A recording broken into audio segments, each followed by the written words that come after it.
Paul Collier, an eminent economist, once famously said, "War retards development, but conversely, development retards war," thus underlining the main proposition that development is central to the prospects of preventing and reducing conflicts. According to some estimates, conflicts cost the average of 30 years of GDP growth, and countries in protracted crisis fell over 20% in overcoming poverty.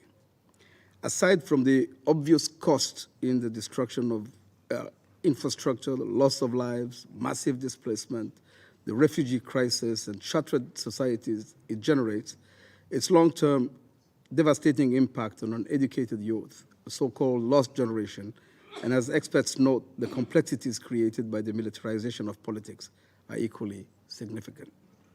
We therefore concur with the Secretary General that sustainable development is ultimately the solution to address the multidimensional drivers of violence and insecurity. We support strengthening the Peace-Building Commission and the Peace Fund. They can help implement comprehensive programs that promote inclusive governance, justice, reconciliation, and address the drivers of conflict and violence. They are critical in supporting post-conflict countries, rebuilding institutions, infrastructure, and social services to ensure that development gains are not lost. In this era of polycrisis, to avert the exacerbation of tensions within societies, multilateral development institutions should provide financing at scale to struggling economies in the developing world and take steps to make changes with the ultimate aim of establishing a fairer and more equitable international financial system. We call on all concerned to make a serious, meaningful, and decisive effort to find a systemic solution to the debt crisis. It is a matter of life and death. Maximum support should be lent to vulnerable and fragile countries as they try to capacitate the state and build institutions that are fit for purpose. If we are to build a more peaceful and prosperous world, the Security Council should find solutions to the deepening gridlock that hampers its effectiveness, authority, and legitimacy, with hugely negative implications for peace and security around the world.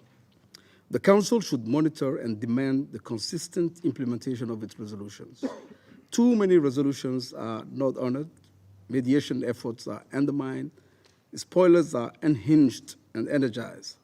As a result, too many conflicts are left unresolved and may roar back, new ones emerge, wars of aggression continue. The terrorist threat is metastasizing, and we face an epidemic of coups, as the SG put it, on the continent of Africa. Mr. President, UN peacekeeping operations have a proven track record of success. They have saved many lives, but because of the changing nature of conflicts, what is required now, in our view, in many situations, is peace enforcement operations.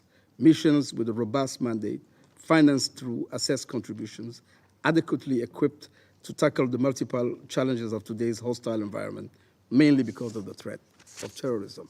To conclude, as we are set to embark on negotiations on a new pact for the future, the decisions we make today will determine the future we will collectively build.